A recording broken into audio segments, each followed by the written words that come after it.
रही है।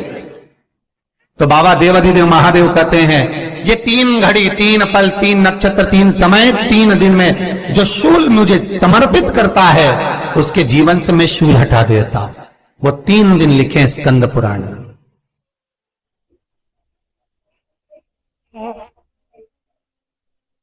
महाराज बैसाख महीने में जो प्रदोष आती है, बैसाख के महीने में बहुत ध्यान से सुनना भाई, जो अपनी जिंदगी से बहुत तंग आ गए हो, परेशान हो गए हो, कष्टमय जीवन जी रहे हो, बहुत दुखी हो गए हो, उनके लिए ये स्कंद पुराण का चरित्र फिर मिले ना मिले आप प्रेम से सुनिए। आओ, पहला बैसाख महीने की प्रदोष, चाहे वो शनिचरी प्रदोष हो, चाहे रविवार की हो, सोमवार की हो, मंगल की हो, बुधवार की हो, गुरुवार की हो, शुक्रवार की हो, शनिवार की हो, कोई भी वार की हो, पर बैसाख महीने की प्रदोष, प्रदोष काल में शाम का समय सूर्य डूब रहा हो, बस डूबा ही हो, और उस समय पर सूर्य के डूबन के तुरंत बाद बाबा को धतूरे के साथ में बेलपत्री ना चढ़ाते हुए बेलपत्री के वृक्ष के 7 कांटे बाबा के शिवलिंग पर समर्पित करे जाते हैं महाराज, अपनी जिंदगी में अड़चनों को हटाने के लिए।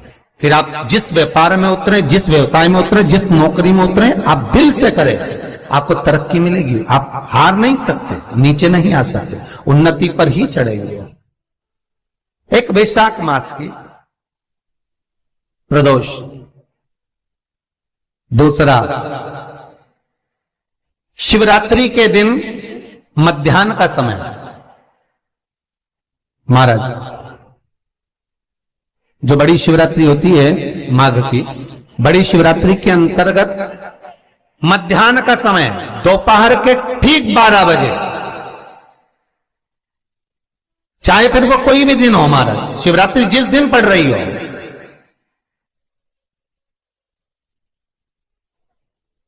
उस दिन भी धतूरे के साथ बाबा को 7 कांटे बेलपत्री के वृक्ष के समर्पित होते हैं महाराज। इसमें आप ये वाले जो कांटे हैं जो शिवरात्रि के दोपहर 12 बजे वाले हैं, अगर कोई मदिरा पीने वाला हो, व्यसन में डूबने वाला हो, कोई जुआ खेलने वाला हो, कोई गलत वैश्यावृत्ति करने वाला, या अपने मार्ग से विचलित कोई व्यक्ति है, उसके लिए भी ये कांटे बहुत काम आते हैं महाराज।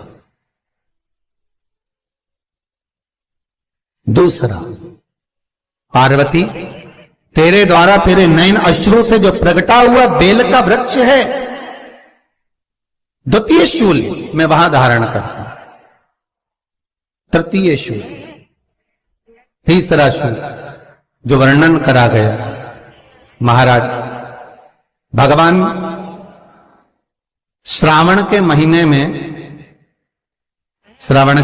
में जो भी दूसरा सोमवार पड़े, जो भी पड़े, श्रावण के महीने का जो दूसरा सोमवार होता है, उस दूसरे सोमवार में रात्रि के समय पर, अर्थात शास्त्र अब घड़ी और पल का स्मरण करेंगे तो रात्रि के बजेंगे 10 से 12 बजे महाराज, 10 से 12 के बीच में धतूरे के साथ बाबा को शूल समर्पित होता है महाराज।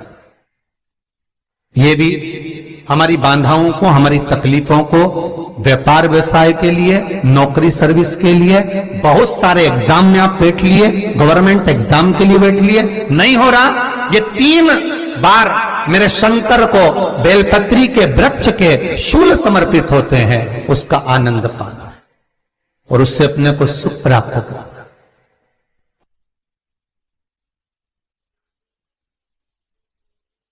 कि बाबा भोलेनाथ जी के नयन अश्रु से जो प्रकट हुआ वो रुद्राक्ष का पौधा है, माता पार्वती के नयन अश्रु से जो प्रकट हुआ वो बेलपत्री का पौधा है, और उमा और महेश,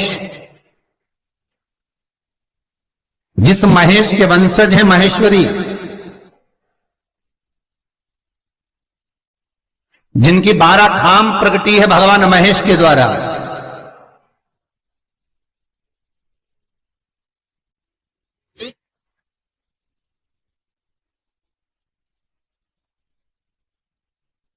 वो महेश और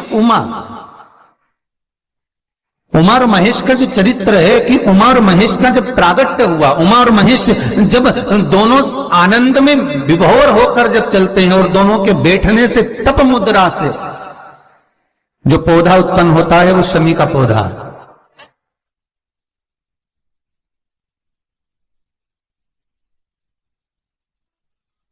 शमी का पौधा। तो एक बात ध्यान रखिए, शिव जी के द्वारा जो निर्मित हुआ उसमें कोई शूल नहीं है, उसमें कोई कांटे नहीं है। पार्वती के द्वारा जो निर्मित हुआ बेलपत्री का पौधा, उसमें कांटे हैं। और पार्वती के मिलन से भी जो उत्पन्न हुआ है शंकर के साथ में, उसमें भी कांटे हैं। शमी के पौधे में भी कांटे, शमी के वृक्ष में भी कांटे।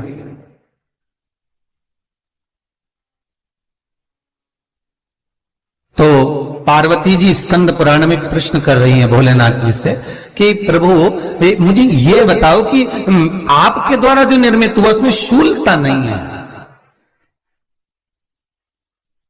पर मेरे द्वारा जो निर्मित हुआ उसमें शूल क्यों आया है, उसमें कांटा क्यों आया?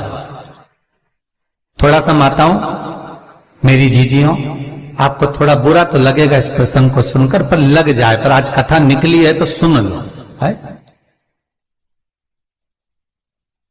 कि शिवजी जिस रुद्राक्ष को उत्पन्न कर रहे हैं उसमें शूलता नहीं है, पर पार्वती जी जो संग में मिली हैं उसमें भी शूलता है, और पार्वती के द्वारा जो प्रकट हुआ बेलपत्र उसमें भी शूलता है। तो भगवान महादेव बोलते हैं पार्वती, मैं तुझे कुछ कहूं और कहने पर तुझे तेरे हृदय में कोई बात चुभे, शूल लगे तो मुझे ठीक नहीं लगेगा। नहीं नहीं नहीं, आप कहिए प्रभु, मैं सुनने के लिए तैयार हूं, आप तो बोलो कि कारण क्या है। भगवान कहते हैं पार्वती, बस अंतर इतना है, नारी का जो स्वभाव होता है, स्त्री का जो स्वभाव होता है, उसके हृदय में छोटी छोटी बात के शूल बहुत होते हैं।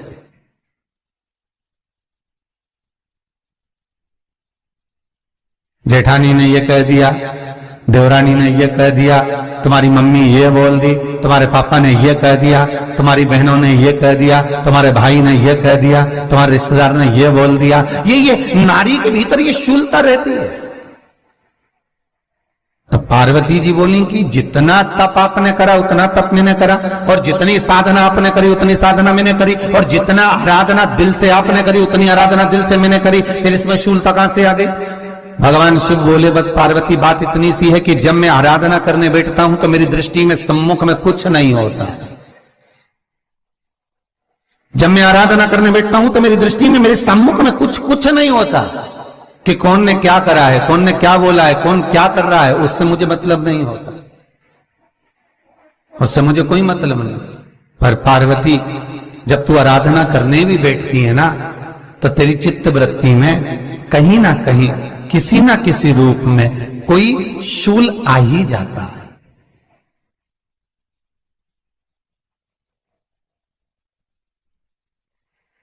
कई माताओं की आदत देखी साहब, भगवान की सेवा करने बैठी है तो भी भीतर थोड़ा सा शूलता भरी हुई है। महाराज बताओ, इतने सारे भगवान इकट्ठे कर लिए, मैंने बोला था बहू से कि वहां रख लेती है, बताओ इतने सारे यहां पर लाकर रख दिए हैं, अब इसकी सेवा करना पड़ रही है, अब ये करना पड़ रहा है।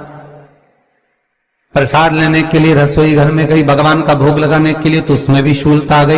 इतने घंटों से मैं सामान ढूंढ रही, फ्रिज में मिल ही नहीं रहा, मैंने रख के गई थी, भगवान जाने कहां चले गए। भगवानों को वस्त्र पहना रही है तो शूलता है। अलमारी का ड्रॉज खोला, इसमें मैंने सामान रखा था, ना जाने भगवान का श्रृंगार कहां चले गए, कौन ने हाथ लगाया, फिर शूलता आ गई। भोजन करने बैठे तो शूलता है, कोई कार्य के लिए जा रहे हो तो शूलता है। अर्थात कहीं ना कहीं नारी के जीवन में शूलता बनी हुई है। और पार्वती, जब तुम भजन करो, तप करो, साधना करो, भक्ति करो, उसमें शूलता नहीं होना चाहिए।